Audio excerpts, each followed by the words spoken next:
खुलुमबाय स्टुडिअ दं आं राजीब बसुमतारी आरो बे समाव सनितपुर बिश्वनाथ गहपुर रायजो राजाफोरनि थाखाय थामहिनबा सनितपुर गहपुर आरो बिश्वनाथनि गासै गं 60 बिटिआर आव हाबसोनाय गामिफोरनि थाखाय मोनसे गोजोनथाव खौरां होनना बुंनांगोन जेराव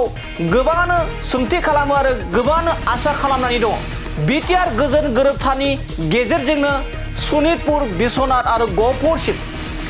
गहपुरसिम बिटिआर आव हाबसोनो मोनगोन आरो बेखौ लानानै गोबां रायजो राजाफोरा मिजिं थिनानै दङ दि फैबाय थानाय जा बिटिसि काउन्सिल बिसायख'थि थामहिनबा बिटिसिनि जा काउन्सिल बिसायख'थि बे बिसायख'थियाव भट थुनो मोनगोनखौ गोबां आसा खालामना दं मिजिं खालामना दं आरो हास्थायदों बे बाथ्राखौ लानानैनो मिरु दुलाराय बर' फरायसा आफादा एबा मिरु दुलाराय बर' फरायसा आफादनिफ्राय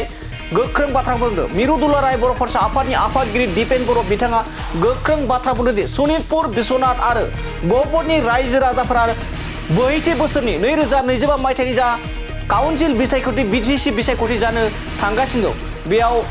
गं 60 गामिनि रायजो राजाफोरा बिटिसि बिसायख'थियाव भट होनो मोननायनि थाखाय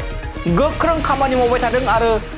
रायजो सरकार मिरु सरकार बिटिसि सरकारखौ गोख्रों नारसिनगासिनो दं होननानै बे समाव मिरु दुलाराय बर' फरायसा आफादनि आफादगिरि दिपेन बर' बिथाङा रोखा फोरमायदों थारैनो बे समाव गोबां जाय समनिफ्राय बिटिआर गोजोन गोरोबथा जादोंमोन बै बिटिआर गोजोन गोरोबथानि उननिफ्रायनो सनितपुर जिल्लानि रायजो राजाफोर बिश्वनाथनि रायजो राजाफोर गहपुरनि रायजो राजाफोर बिथांमोना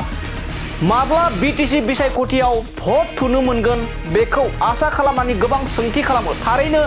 बिटिआर गोजोन गोरोबथानि गेजेरजोंबो सनितपुर बिश्वनाथ गहपुरनि रायजो राजाफोरा बिटिसिआव थानो मोननाय नङा नामा बेखौ लानानै गोबां सोंथि खालामो दानिया फैदो बिदिब्ला बे बाथ्राखौ लानानै जा 42 बोसोराव जा बिसायख'थि जानो थांगासिनो दं बे बिसायख'थियाव सनितपुर बिश्वनाथ गहपुरनिफ्राय एबा गहपुरनि रायजो राजाफोरा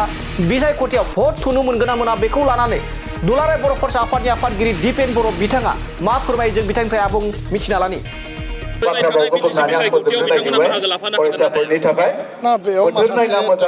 माखासे अफिसियेल खामानि दंबावो साथिखान गामियाव हाबबाय साथिखान गामिनि सिंनि जिखिनि स्कुलफोर दं एलपि एमइ हाइ स्कुल बेखौ उदालगुरि जिल्ला बिटिआर प्रशासन एडमिनिस्ट्रेसननि सिङाव एडुकेसन डिपार्टमेन्टआव दाननानै हरनाय जाबाय जौगानायनि बेलायाव लामा स्कुल कलेज दालां बानायनांगौ रायजो राजानि जिखिनि माने आसनि जौगानायनि स्किम होनांगौ बियो बिटिआर सरकारनि आरो सरकाराव जायफोर दङ सरकारखौ सालायदों बिथांमोना बिनि सायाव नोजोर होनानै बे ओनसोलखौ बे गामिफोरखौ जिखिनिया सोसन जाबाय मा आसनि मा जौगानायनि खोथा दङ बिनि सायाव बिथांमोना खामानि मावब्लानो बे जौगानायनि खामानिया कन्टिनिउ जागोन